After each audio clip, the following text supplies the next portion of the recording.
Bismillahirrahmanirrahim. Assalamualaikum warahmatullahi wabarakatuh. Alhamdulillah, hari ini kita masuk materi yang selanjutnya, yaitu tentang kebijakan moneter. Teman-teman, kedudukan uang menjadi begitu penting dalam perekonomian modern, karena uang bukan sekadar menjadi alat transaksi dalam pertukaran barang dan jasa. Uang pada dasarnya menjadi objek utama dalam diskusi kebijakan moneter. Jadi, kebijakan moneter itu apa? Kebijakan moneter adalah kebijakan yang mengatur jumlah uang dalam sebuah perekonomian. Nah, hari ini kita akan membahas beberapa hal tentang kebijakan moneter, yaitu kebijakan moneter konvensional, teori kebijakan moneter syariah, beberapa masalah dalam kebijakan moneter, dan implementasi kebijakan moneter syariah dalam dual financial system di Indonesia. Oke, materi yang pertama, kebijakan moneter konvensional. Kemudian kita akan membahas fungsi uang dan motif memegang uang. Fungsi uang itu seperti yang kita ketahui, fungsi uang sebagai alat tukar, kemudian sebagai alat pengukur nilai suatu barang atau jasa. Selain itu, fungsi uang juga berperan sebagai alat penyimpan kekayaan, alat mentransfer kekayaan, dan sebagai standar pembayaran tertangguh. Nah, itulah fungsi uang. Kemudian apa motif memegang uang? Jadi, setiap orang itu mempunyai motif memegang uang. Salah satunya itu sebagai transaksi. Nah, orang memegang uang untuk konsumsi, untuk investasi, untuk ekspor, impor, dan lain sebagainya. Kemudian orang memegang uang juga untuk berjaga-jaga. Berjaga-jaga jika terjadi bencana, tragedi, atau hal lainnya. Kemudian ada juga motif orang memegang uang itu untuk spekulatif. Itu bisa dengan pasar valuta asing, saham, atau komoditas. Oke, keberadaan sektor keuangan pada dasarnya menjadi lembaga intermediari yang menghubungkan kelompok pemilik dana dengan kelompok pengguna dana. Jadi, sektor produksi itu dapat berjalan dengan maksimal dengan memproduksi barang dan jasanya karena adanya kelompok pemilik dana. Di dalam makroekonomi, peran uang terlihat dalam penjagaan keseimbangan ekonomi, di mana sistem ekonomi mendorong proses intermediasi keuangan melalui sektor keuangan. Uang yang dimiliki oleh sektor rumah tangga akan digunakan untuk konsumsi barang dan jasa, serta ditabung juga. Namun, apabila intermediasi keuangan tidak terjadi atau berlangsung tidak sempurna, maka perekonomian akan menjadi tidak seimbang. Akibat uang yang mengalir ke sektor usaha tidak sepenuhnya terjadi, terutama tabungan rumah tangga yang tidak tersalurkan secara sempurna menjadi investasi. Jadi, kita simpulkan fungsi sektor keuangan dalam perekonomian pada dasarnya menjalankan fungsi intermediasi keuangan dalam rangka memaksimalkan pemanfaatan maksimal dari sumber daya. Jadi, jika fungsi intermediasi keuangan tidak dapat berlangsung secara baik, maka akan ada kecenderungan jumlah uang yang dimiliki masyarakat meningkat dan dapat mendorong peningkatan konsumsi yang akan mendorong peningkatan tingkat harga.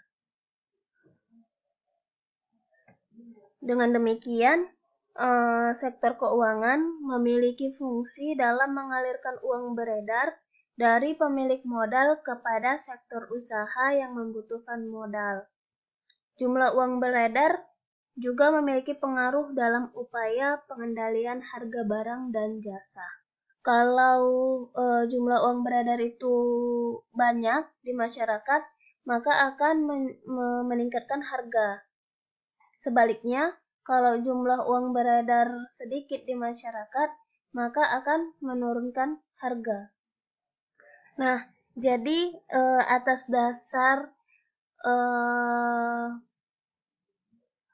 uang beredar akan mempengaruhi harga tersebut, dibutuhkanlah sebuah mekanisme yang dapat mengelola jumlah uang beredar agar kondisinya mendukung tujuan utama pembangunan ekonomi, yaitu stabilitas harga, pertumbuhan ekonomi, dan menekan jumlah pengangguran. Jadi lembaga yang bertugas untuk menjaga jumlah uang beredar yaitu lembaga yang berwenang mencetak uang itu tersebut. Kalau di Indonesia itu ialah Bank Indonesia.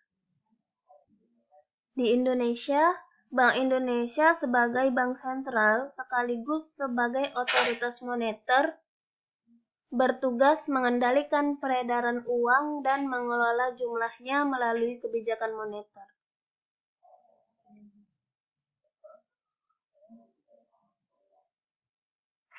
Kebijakan moneter merupakan kebijakan otoritas moneter atau bank sentral dalam bentuk pengendalian besaran moneter untuk mencapai perkembangan kegiatan perekonomian yang diinginkan. Di dalam kajian literatur dikenal dua jenis kebijakan moneter, yaitu kebijakan moneter ekspansif dan kebijakan moneter kontraktif. Kalau yang ekspansif itu kebijakan moneter yang ditujukan untuk mendorong kegiatan ekonomi, antara lain dilakukan melalui peningkatan jumlah uang beredar. Kalau kebijakan kontraktif adalah kebijakan moneter yang ditujukan untuk memperlambat kegiatan ekonomi, antara lain dilakukan melalui penurunan jumlah uang beredar. Jadi kebijakan moneter itu sangat memiliki peran yang sangat penting dalam sistem keuangan untuk mengatur jumlah uang beredar yang ada di masyarakat. Oke, kemudian dalam pelaksanaan kebijakan moneter terdapat beberapa strategi. Yang pertama itu penargetan nilai tukar. Kalau dalam penargetan nilai tukar ini ada 3 alternatif. Yang pertama, dengan menetapkan nilai mata uang domestik terhadap harga komoditas tertentu yang diakui secara internasional. Contohnya itu kayak emas. Terus yang kedua, menetapkan nilai mata uang domestik terhadap mata uang negara-negara besar yang mempunyai laju inflasi yang rendah. Terus yang ketiga, menyesuaikan nilai mata uang domestik terhadap mata uang negara tertentu. Ketiga, ketika perubahan nilai mata uang diperkenankan sejalan dengan perbedaan laju inflasi di antara kedua negara. Kemudian strategi yang kedua yaitu penargetan besaran moneter. Jadi ada beberapa negara yang tidak menggunakan strategi yang pertama, penargetan nilai tukar. Nah, beberapa negara memakai penargetan besaran moneter, yaitu dengan menetapkan pertumbuhan jumlah uang beredar sebagai sasaran antara. Misalnya, uang beredar dalam arti sempit dan dalam arti luas, serta kredit. Oke, kemudian strategi yang ketiga yaitu penargetan inflasi. Penargetan inflasi dilakukan dengan mengumumkan kepada masyarakat mengenai target inflasi jangka menengah dan komitmen bank sentral untuk mencapai stabilitas harga sebagai tujuan jangka panjang dari kebijakan moneter. Kemudian strategi yang terakhir itu strategi kebijakan moneter tanpa jangkar yang tegas. Jadi kalau tadi 3 strategi itu menargetkan beberapa hal, kalau strategi yang terakhir ini tidak menargetkan apapun. Jadi strategi ini dapat dilakukan tanpa menerapkan penargetan secara tegas, tetapi tetap memberikan perhatian dan komitmen untuk mencapai tujuan akhir kebijakan moneter. Kemudian beberapa instrumen kebijakan moneter. Yang pertama itu giro wajib minimum.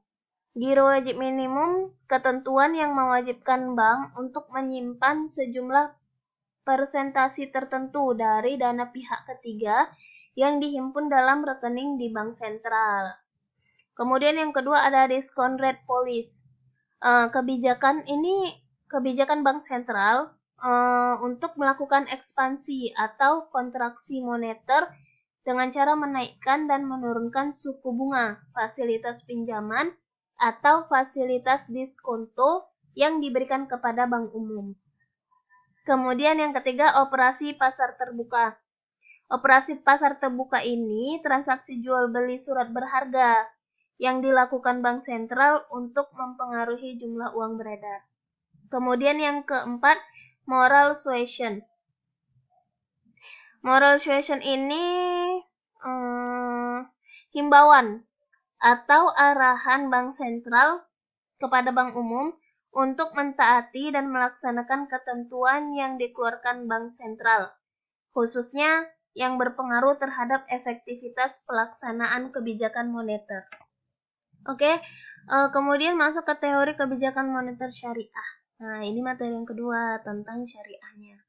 Jadi, pilar utama dalam aktivitas ekonomi berdasarkan prinsip Islam adalah kewajiban zakat dan pelarangan riba serta pelarangan maisir. Jadi prinsip utama dalam aktivitas sektor keuangan syariah itu pelarangan riba dan maisir. Jadi keuangan syariah itu, dalam keuangan syariah dalam perekonomian tidak boleh adanya riba dan tidak boleh adanya maisir, dan juga jangan lupa kewajiban zakatnya.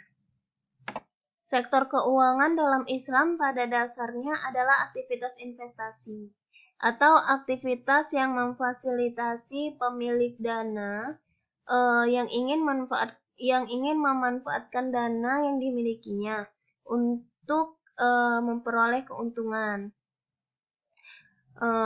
Kemudian setiap transaksi di sektor keuangan syariah harus memiliki underlying aset berupa barang atau jasa yang memenuhi kaidah syariah sebagai dasar atau objek transaksi. Jadi selain dilarangnya riba dan maisir, keuangan syariah juga harus punya aset yang halal untuk dijadikan objek transaksi. Oke, riba ini kita sudah mengetahuinya. Pelarangan riba itu terdapat di dalam Al-Quran, itu ada 4 tahapannya. Yang pertama itu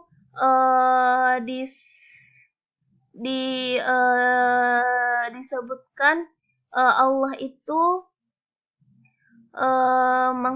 mengharamkan riba dan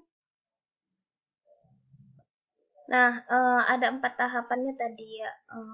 Riba itu. Tahapan pertama itu terdapat di surat Ar-Rum ayat 39. Di situ Allah menyandingkan riba dengan zakat. Riba itu sama artinya menambah, zakat juga menambah. Bedanya kalau riba itu menambah di sisi manusia, kalau zakat itu menambah di sisi Allah Subhanahu wa taala. Nah, kemudian di tahap kedua itu ada di surat An-Nisa ayat 160 sampai 161. Kemudian di tahap ketiga ada di surat Al-Imran ayat 130, dan di tahap ketiga ini Allah itu melarang memakan riba dengan berlipat ganda. Kemudian di tahap yang terakhir itu ada di surat Al-Baqarah ayat 275 sampai 278. Di ayat ini Allah menjelaskan bahwa Allah mengharamkan riba dan menghalalkan jual beli. Kemudian Allah juga menjelaskan bagaimana keadaan orang yang memakan riba.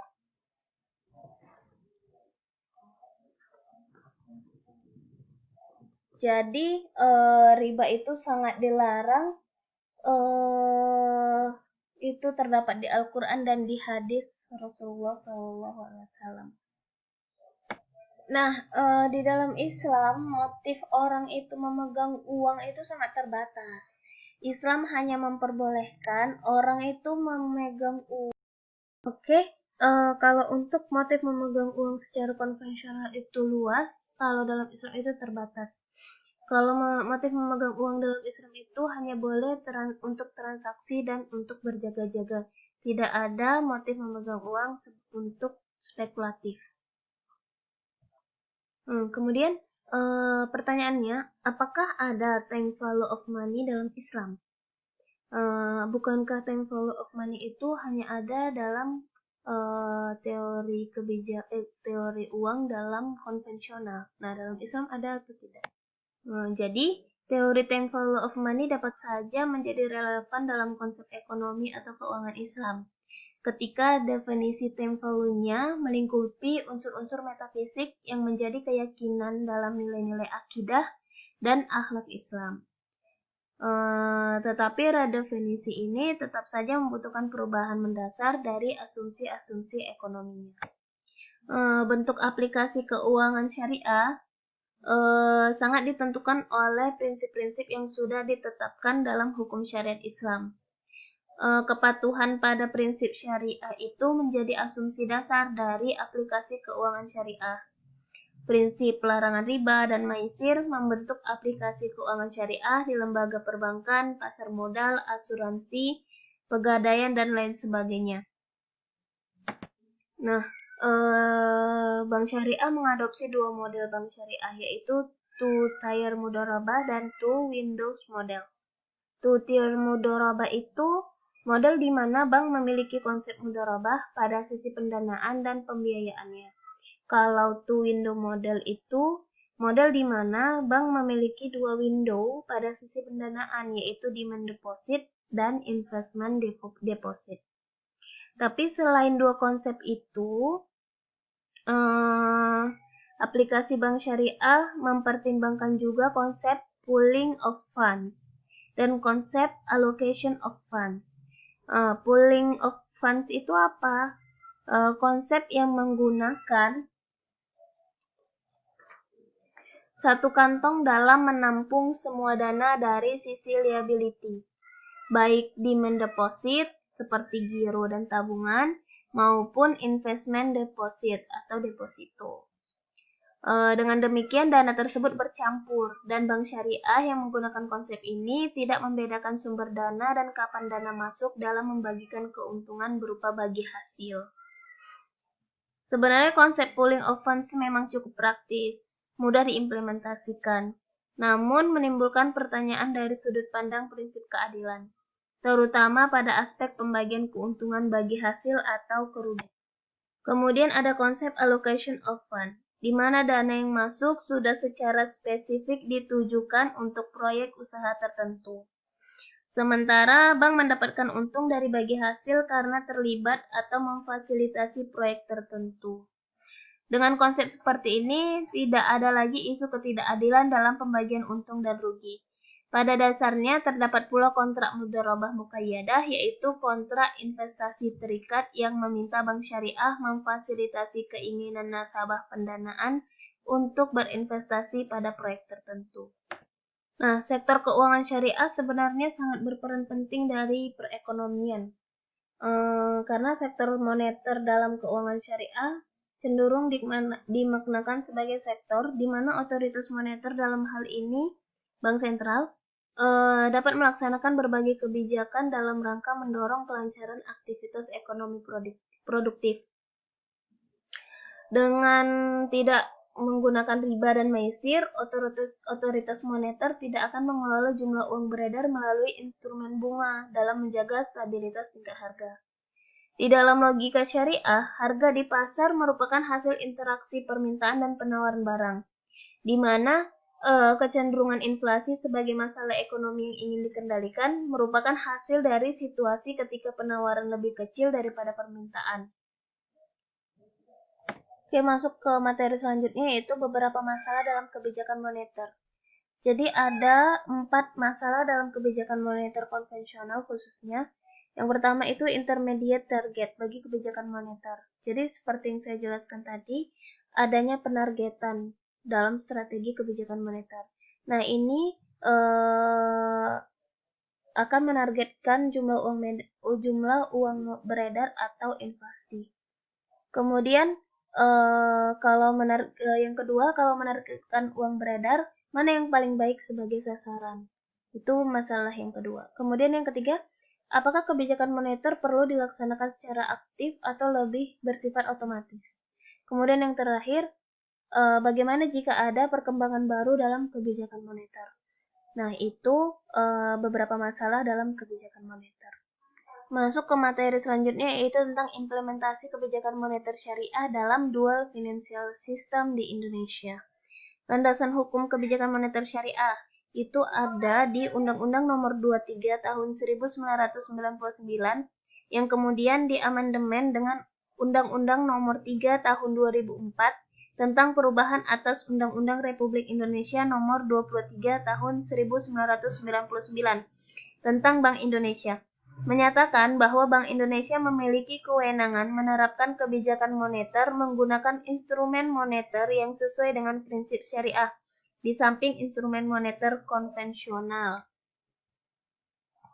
Oke, sejauh ini kehadiran perbankan syariah di Indonesia berperan positif bagi sektor keuangan dan sektor real dalam perekonomian nasional. Di antaranya, menyediakan alternatif jasa keuangan dan perbankan bagi masyarakat yang menginginkan jasa keuangan dan perbankan berprinsip syariah. Kemudian prinsip anti spekulasi di pasar falas dan pasar modal. Kemudian menciptakan harmonisasi antara sektor keuangan dengan sektor real melalui penyediaan likuiditas yang sesuai dengan aktivitas real perekonomian. Kemudian yang keempat, mendorong fungsi sosial, memperluas jangkauan pertumbuhan ekonomi kepada UMK dan masyarakat miskin, melalui peran perbankan syariah dalam Islamic Social Voluntary Sector. Jadi, kebijakan moneter syariah di Indonesia sangat berperan penting dan memiliki fungsi yang sangat besar untuk kemajuan perekonomian di Indonesia. Oke, apa saja instrumen kebijakan moneter syariah di Indonesia? Itu ada giro wajib minimum, seperti yang saya jelaskan tadi pengertiannya, kemudian operasi pasar terbuka, dan yang terakhir ada fasilitas simpanan dan fasilitas tabungan. Itu yang merupakan instrumen kebijakan moneter syariah di Indonesia, tentunya berdasarkan prinsip-prinsip syariah. Alhamdulillah, selesai sudah materi kita hari ini. Terima kasih atas perhatiannya. Saya ucap assalamualaikum warahmatullahi wabarakatuh.